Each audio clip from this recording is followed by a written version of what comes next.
दोस्तों, इस सच्ची प्रेम कहानी के पहले भाग में आपने सुना था कि आकाश अपनी बहन की शादी की पार्टी में उसके ससुराल जाता है, जहां एक लड़की उसे एक लव लेटर देती है जो किसी अनजान लड़की द्वारा भेजा गया होता है। आकाश उस लव लेटर को खोलकर पढ़ता है तो पता चलता है कि उसकी कोई रिया नाम की लड़की उससे बिना देखे बिना जाने पिछले 1 साल से प्यार करती है। आकाश उस लड़की से मिलता है और उसे समझाने की कोशिश करता है कि किसी मजबूरी के कारण वह उसके प्यार को कबूल नहीं कर सकता। लेकिन वह लड़की कहती है कि मैं आपको अपना पति मान चुकी हूं और अगर आप मेरे प्यार को स्वीकार नहीं करेंगे तो मैं जहर खाकर आत्महत्या कर लूंगी। आकाश की वो कौन सी मजबूरी थी जिसके कारण वह रिया का प्यार कबूल नहीं करना चाहता था? क्या आकाश ने रिया का प्यार कबूल किया? रिया को आकाश ने क्या जवाब लिखा? इस प्रेम कहानी का अंजाम क्या हुआ? अब आगे सुनिए। आकाश लगातार सोचे जा रहा था, क्या कहूं इस मासूम लड़की को, क्या इसकी मोहब्बत को कबूल कर लूं? लेकिन कहीं फिर से किस्मत अपना इतिहास तो नहीं दोहराएगी। उसे अपनी बदकिस्मती से डर लग रहा था। अभी अभी तो वह मोहब्बत के खूबसूरत बगीचे से जख्म खाकर लौटा था। तभी अचानक झटका लगा तो वह ख्यालों के जंगल से बाहर आ गया। बस उसके गांव के पास वाले कस्बे में पहुंच चुकी थी। आकाश अपना बैग उठाकर बस से नीचे उतर आया। कस्बे से उसके गांव की दूरी 5 किलोमीटर थी। शाम हो चुकी थी और इस वक्त कोई सवारी मिलनी मुश्किल थी। वैसे भी उसे सोचने के लिए थोड़ा समय चाहिए, इसलिए वह पैदल ही घर की तरफ चल पड़ा। तुम्हें अपना साथी बनाने से पहले मेरी जान मुझको बहुत सोचना है। मोहब्बत की दुनिया बसाने के पहले मेरी जान मुझको बहुत सोचना है। दूर किसी लाउडस्पीकर से आ रही इस गाने की आवाज ने उसकी मुश्किल और बढ़ा दी। वह रास्ते भर सोचता रहा मगर किसी निष्कर्ष पर नहीं पहुंच सका। जब वह घर पहुंचा तो रात के 8 बज चुके थे। आकाश ने भोजन किया और अपने घर वालों को बहन के घर का हाल चाल सुनाने लगा। माँ, आज बहुत गर्मी है इसलिए मैं छत पर नहीं सोऊंगा, आकाश ने बर्तन मांज रही माँ से कहा। ठीक है, थोड़ी देर रुको, मैं बिस्तर लेकर आ रहा हूँ, उसकी माँ ने उठते हुए कहा। रात के 1 बज रहे थे। आकाश ने काफी सोच विचार कर रिया को जवाब लिखना शुरू किया। रिया जी, मैं आपके सच्चे प्यार की बहुत कद्र करता हूं, लेकिन माफ कीजिए, मैं आपके प्यार को स्वीकार नहीं कर सकता क्योंकि मेरे साथ बहुत सारी मजबूरियां हैं जिन्हें मैं आपसे नहीं बता सकता। वैसे भी मैं आपके प्यार के काबिल नहीं हूं। मैं एक गांव का सीधा सादा और कम पढ़ा लिखा लड़का हूं और आप एक शहर की पढ़ी लिखी खूबसूरत लड़की है। मैं एक गरीब माँ बाप का गरीब बेटा हूं और आप एक अमीर खानदान की लड़की है। आपके और हमारे स्टेट्स में जमीन आसमान का अंतर है, इसलिए आपके घर वाले किसी भी हाल में हमारी शादी के लिए राजी नहीं होंगे। और मैं नहीं चाहता कि हमारे प्यार की किश्ती बीच समुंदर में ही डूब जाए। आप एक पढ़ी लिखी और समझदार लड़की है और मुझे उम्मीद है कि आप हमारी मजबूरी जरूर समझेंगी। आपका आकाश। पत्र लिखकर उसने तकिए के नीचे दबाया और सोने के इरादे से आंखें मूंद ली। आंसुओं में न टूटना, हम दिल में बस जाएंगे, तमन्ना होगी अगर मिलने की तो बंद आंखों में नजर आएंगे। उसे याद आया, यही शायरी रिया ने अपने प्रेम पत्र में सबसे ऊपर लिखी थी। उसकी आंखों के सामने रिया का आंसुओं से भीगा हुआ चेहरा झलकने लगा। फिर काफी देर तक अनजानी राहों पर भटकने भटकते वह नींद की वादियों में उतर गया। बाबू उठो ना, धूप निकल आई है, कहते हुए माँ ने उसके ऊपर से चादर हटाई।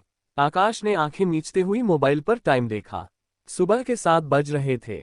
मोबाइल एक तरफ रखकर उठा और बाथरूम में घुस गया।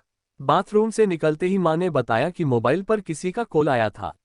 आकाश ने देखा तो किसी अनजान नंबर से मिस कॉल दिखाई दे रहा था। इतनी सुबह कौन हो सकता है, आकाश में सोचते हुए कॉल बैक किया। हेलो, प्रणाम भैया, उधर से काजल के रुआंसी आवाज सुनाई पड़ी। खूब खुश रहो, कैसी हो तुम? आकाश अपने प्यारी बहन की आवाज सुनकर खुश हो गया। मैं बिल्कुल ठीक हूँ, और आप कैसे हैं? मैं भी ठीक हूँ, आकाश मुस्कुराते हुए बोला। मम्मी पापा कैसे हैं, उनसे बात करा दो ना। फिर काजल ने सबसे बात कराए और आखिर में आकाश से बोली, भैया आपका चार्जर यहीं पर रह गया है, मोबाइल चार्ज कैसे करोगे? अरे हाँ, चार्जर को तो मैं बोर्ड से निकालना ही भूल गया, आकाश को याद आया। अच्छा ठीक है, मैं 1-2 दिनों में आकर ले आऊंगा। कॉल डिस्कनेक्ट करने के बाद आकाश ने देखा तो बैटरी लगभग डिस्चार्ज हो चुका था। एक बार को तो उसने सोचा कि आज ही चला जाऊं, लेकिन नई नई रिश्तेदारी में इतनी जल्दी जल्दी जाना ठीक नहीं था। यही सोचकर उसने अपना इरादा बदल लिया। खैर, अगले 2 दिनों के बाद वह फिर काजल के ससुराल में था। आकाश के आने से काजल बहुत खुश थी, लेकिन उससे भी ज्यादा खुश थी रिया। उसके तो पांव जमीन पर ही नहीं पड़ रहे थे। आज उसने खुद अपने हाथों से नरम नरम पराठे बनाए और खाना लेकर खुद आकाश के पास चली आई। उसने आकाश के आगे थाली रखा और एक तरफ खड़ी हो गई। तभी आकाश ने जेब से पत्र निकाला और रिया की तरफ बढ़ा दिया। रिया ने पत्र को मोड़कर अपनी मुट्ठी में दबाया और वहां से चली गई। खाना खाकर आकाश अंकिता के साथ ससुराल के इधर उधर की बातें करने लगा। बातों ही बातों में कब शाम हो गई उन्हें पता भी नहीं चला। आकाश ने मम्मी से जाने की इजाजत मांगी। बाबू 3 बज चुके हैं और उधर जाने वाली ट्रेन निकल चुकी होगी और पता नहीं बस मिलेगी भी या नहीं, इसलिए आज रुक जाओ, कल चले जाएगा। काजल की सासू माँ ने प्यार भरा निवेदन किया। और सच तो ये था कि उनको आकाश से गहरा लगाव हो चुका था। वे तो कहती थी कि मैं आपको अपने बेटे से भी ज्यादा मानती हूँ। आखिरकार आकाश को रुकना ही पड़ा। चलिए आज आपको हम अपने बगीचे दिखाते हैं। आकाश हाथ मुंह धोकर पापा के साथ बाहर घूमने निकल गया। काजल की सास अपने माँ बाप की इकलौती बेटी थी, इसलिए उनको अपने माँ बाप की तरफ से काफी जमीन जायदाद मिली हुई थी, जिसमें सैकड़ों एकड़ में फैले हुए आम के बगीचे थे जिनकी कीमत करोड़ों में थी। रात को वापस आकर आकाश ने पापा के साथ ही खाना खाया और उनके साथ ही सो गया। अगली सुबह रिया ने उसे जगाया तो उसने देखा कि पापा उठकर बाहर चले गए थे। क्या बात है? आकाश ने देखा कि रिया आज काफी उदास और गंभीर लग रही थी तो उसने धीमे से मुस्कुराते हुए पूछा। रिया ने कोई जवाब नहीं दिया। उसने आकाश के हाथों में एक चिट्ठी थमाई और चुपचाप चली गई। आकाश ने पत्र को पॉकेट में डाला और घर वापस जाने के लिए तैयार होने चला गया। फिर वह उसके आने तक कहीं भी नजर नहीं आई। आकाश घर पहुंचते ही चिट्ठी निकाल कर पढ़ने लगा। प्रिय आकाश जी, आप ये क्या कह रहे हैं कि मैं गरीब घर का हूं और आप अमीर घर की हैं? आपको क्या लगता है मैंने आपके धन दौलत से प्यार किया है? एक बात याद रखिए, मुझे आपके धन दौलत से कुछ लेना देना नहीं है। अगर आप मेरा साथ देंगे तो मैं आपके साथ एक झोपड़ी में भी खुश रहूंगी। और रही बात शादी की, तो मेरी नानी और मम्मी आपको बहुत पसंद करती हैं। वे तो कहती हैं कि मेरी शादी आप ही के साथ होगी, इसलिए आप उनकी चिंता मत कीजिए। और हाँ, मुझे आपकी बहन ने बता दिया है कि आप पहले किसी और लड़की से प्यार करते थे और उसकी शादी कहीं और हो चुकी है, इसलिए आप हमेशा उसके गम में डूबे रहते हैं।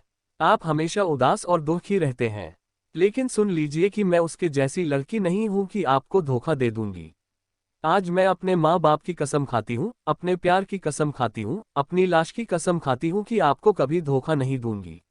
और हाँ, मैंने सुना है कि वह पूरे गांव में सबसे सुंदर है। शायद मैं उसके जैसी सुंदर तो नहीं हूं, लेकिन वादा करती हूं कि मैं आपको इतना प्यार दूंगी कि आप उस चुड़ैल के दिए हुए सारे दर्द भूल जाएंगे। एक और बात, आप प्लीज ट्रक चलाना छोड़ दीजिए, क्योंकि गाड़ी चलाना बहुत खतरा वाला काम है और अगर आपको कुछ हो गया तो मैं मर जाऊंगी। आई लव यू जान। आकाश की रिया और रिया के आकाश। चिट्ठी खत्म करके आकाश ने एक गहरी सांस ली और बिस्तर पर लेट गया। उसने महसूस किया कि उसके दिल की बंजर जमीन पर उस लड़की के मासूम मोहब्बत के अंकुर फूटने लगे हैं।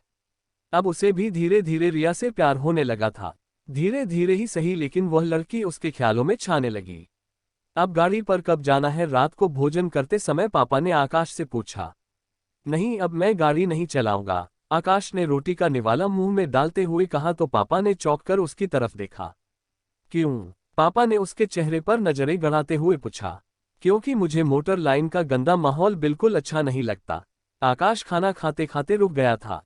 आकाश के पापा पुराने ख्यालों के आदमी थे। उन्हें किसी ने बता दिया था कि ड्राइवरी का काम बहुत आराम वाला काम है और कमाई भी बहुत है, इसलिए उन्होंने आकाश काफी विरोध करने के बावजूद भी ड्राइविंग सीखने के लिए ट्रक पर भेज दिया। आकाश ने काफी मिन्नतें की, यह ड्राइविंग वाला काम मुझे पसंद नहीं है, मैं कोई दूसरा काम ढूंढ लूंगा, लेकिन उसके पापा ने उसकी एक न सुनी। आखिरकार 3 साल तक ट्रक पर रहने के बाद अब वह एक काफी अच्छा ड्राइवर बन गया था। हालांकि यह काम उसे आज भी पसंद नहीं था। न खाने का ठिकाना, न सोने के ठिकाना, और ऊपर से एक जगह बैठे बैठे उसके कसरती बदन में जंग लगता महसूस होता था। मोटर लाइन के गंदे और अश्लील माहौल से वह बहुत नफरत करता था। ठीक है, अब तुम्हारी मर्जी। आकाश के पापा उसके फैसले से नाराज लग रहे थे। आकाश अब जल्द ही कहीं ना कहीं सेटल होना चाहता था, इसलिए उसने जॉब के लिए अपने हाथ पैर मारने शुरू कर दिए। इसी क्रम में वह एक दिन स्टेशन पर खड़ा पटना जाने वाली ट्रेन का इंतजार कर रहा था, तभी उसके मोबाइल पर कॉल आया। नमस्ते, कैसे हैं आप? आकाश ने कॉल रिसीव किया तो उधर से रिया की मधुर आवाज सुनाई पड़ी। हाँ, मैं बिल्कुल ठीक हूँ, आप बताइए आप कैसी हैं? घर आइए ना, मेरा मन बिल्कुल नहीं लग रहा है। आकाश को उसकी आवाज में उदासी महसूस हुई। अभी कुछ दिन पहले तो आया हूँ, फिर कैसे आ जाऊँ? नई नई रिश्तेदारी है, आपके घर के लोग क्या सोचेंगे? आकाश ने समझाने की कोशिश की। नहीं, मुझे कुछ नहीं पता, आपको देखने को दिल कर रहा है। मुझे आपसे मिलना है। रिया जिद करने लगी। मैं बार बार आपके घर नहीं आ सकता, आप मेरी मजबूरी समझने की कोशिश कीजिए। आकाश ने प्यार से उसे मनाने की कोशिश की। तो फिर कल हमारे कॉलेज आ जाना। अच्छा ठीक है, मैं देखता हूँ। आकाश ने अब हार मान ली थी। आकाश ने उसके कॉलेज का पता पूछा और बाकी घरवालों का हाल समाचार पूछने के बाद फोन रख दिया। अगले दिन आकाश ने ट्रेन पकड़ी और उसके शहर पहुंच गया। काफी खोजबीन करने के बाद वह गर्ल्स कॉलेज मिल गया। वह गर्ल्स कॉलेज गेट के बाहर बैठकर लंच होने का इंतजार करने लगा। करीब आधे घंटे तक इंतजार करने के बाद आज का लंच टाइम हुआ और लड़कियां बाहर आने लगी। गेट से बाहर निकलते ही रिया ने इधर उधर नजर दौड़ाई तो दूर खड़ा आकाश उसे दिख गया। उसने आकाश को इशारे से अपने पीछे आने को कहा। थोड़ी दूर चलने के बाद एक गली में रिया और अपने दोस्त के साथ रुक गई। उस गली में कभी कभार लोग भी आ जा रहे थे, इसलिए आकाश को अनजान शहर में थोड़ा थोड़ा डर भी लग रहा था। रिया को भी वहां अच्छा नहीं लग रहा था, इसलिए उसने 2 मिनट हालचाल पूछा और घर चलने के लिए कहा। लेकिन आकाश ने मना कर दिया। फिर रिया ने अपने दिल का हाल जो उसने चिट्ठी में उतारा था आकाश को दे दिया और चली गई। आकाश भी वहां से अपने घर वापस चला आया। धीरे धीरे प्यार का ये सिलसिला चल पड़ा। आकाश एक अंतराल पर उसके कॉलेज मिलने जाने लगा। अब तो रिया की सहेलियां उसे जीजाजी कहने लगी थी। रिया के पास मोबाइल नहीं था, फिर भी वह पीसीओ से प्रतिदिन दिन में 3 बार फोन करती। सुबह कॉलेज जाते वक्त, दोपहर में लंच टाइम में और शाम को कॉलेज से निकलने के बाद। एक दिन आकाश ने मजाक मजाक में पूछ ही लिया कि फोन करने के लिए उसके पास इतने पैसे कहाँ से आते हैं। रिया ने बताया कि लंच टाइम में नाश्ता करने के लिए उसे जो पैसे मिलते हैं उसी पैसे से वह फोन करती है। फिर नाश्ता कैसे करती हो? आकाश को उस पर बहुत प्यार आया। नाश्ता नहीं करती हूँ, इस तरह भूखे पेट रहने से तो आपकी तबीयत खराब हो जाएगी। आकाश चिंतित स्वर में नाराज होते हुए बोला। आपसे बात करती हूँ ना तो मेरा भूख खत्म हो जाता है, रिया रोमांटिक होते हुए बोली। लेकिन आकाश उसकी बहुत परवाह करता था। अब वह जब भी जाता है उसके लिए मिठाई, समोसे इत्यादि लेते जाता। हालांकि रिया उसे बार बार मना करती कि इतने पैसे मत खर्च किया कीजिए।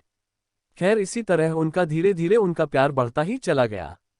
वे दोनों जब भी मिलते एक दूसरे को चिट्ठियों के रूप में अपने दिल का हाल जरूर बताते। उन्होंने एक दूसरे को इतने पत्र लिखे कि उनके पास पत्रों की एक लाइब्रेरी बन गई। आकाश कभी कभार काजल के घर भी चला जाता।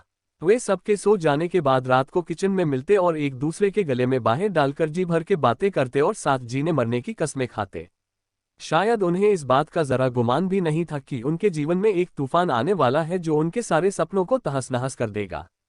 प्यार की एक अलग दुनिया में खोए उन प्रेमियों को शायद पता नहीं था कि उनकी प्रेम कहानी एक दर्द भरी दास्तान बन जाएगी। हालांकि उन्होंने कभी भी प्यार के उस दायरे को पार नहीं किया था जिसे समाज बुरी नज़र से देखता है। उन्होंने अभी तक शारीरिक संबंध नहीं बनाए थे। आकाश खुले दिल वाला लड़का था, इसलिए उसने अपने माँ और बहनों से अपने रिया के बारे में बता दिया था, लेकिन रिया ने अपने प्यार की बात अपने घर वालों से छुपा रखी थी। आकाश ने कई बार कहा कि वह अपने घर वाले को सब कुछ बता दे, क्योंकि उसे रिया के माँ बाप भी बहुत प्यारे थे, वह उनसे रुसवाई नहीं चाहता था।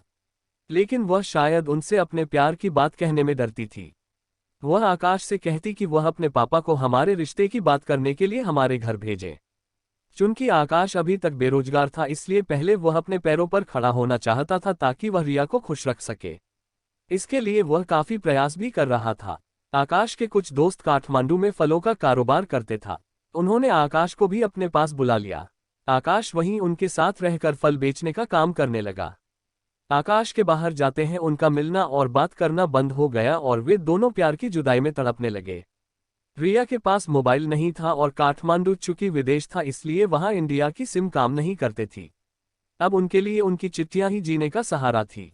आकाश रिया की दी गई चिट्ठियों को हमेशा अपने बैग में संभाल कर रखता था और उसे पढ़कर रिया को याद करता। हालांकि एक दो बार उसने अपने दोस्त के मोबाइल से रिया की एक दोस्त के मोबाइल पर उससे बात की थी। अभी उसे वहां गए हुए करीब 1 महीने ही हुए था। एक दिन सुबह वह अपने दोस्तों के साथ खाना बना रहा था, तभी उसके दोस्त के मोबाइल पर रिया का कॉल आया। आकाश ने कॉल रिसीव किया तो रिया की आवाज सुनाई थी। वह रो रही थी। क्या हुआ, क्यों रो रही हो? रिया की रोने की आवाज सुनकर आकाश का कलेजा बैठने लगा। आप जल्दी से जल्दी घर चले आइए, यहाँ बहुत प्रॉब्लम हो गई है। रिया क्यों रो रही थी? उसके साथ ऐसा क्या हुआ था? क्या उन दोनों की प्रेम कहानी पूरी होगी या अधूरी ही रह जाएगी? सुनिए तीसरे भाग में। इस तरह की स्टोरीज के लिए हमारे चैनल को सब्सक्राइब करें, वीडियो को लाइक और शेयर करें। वीडियो देखने के लिए तहे दिल से आप सभी का धन्यवाद।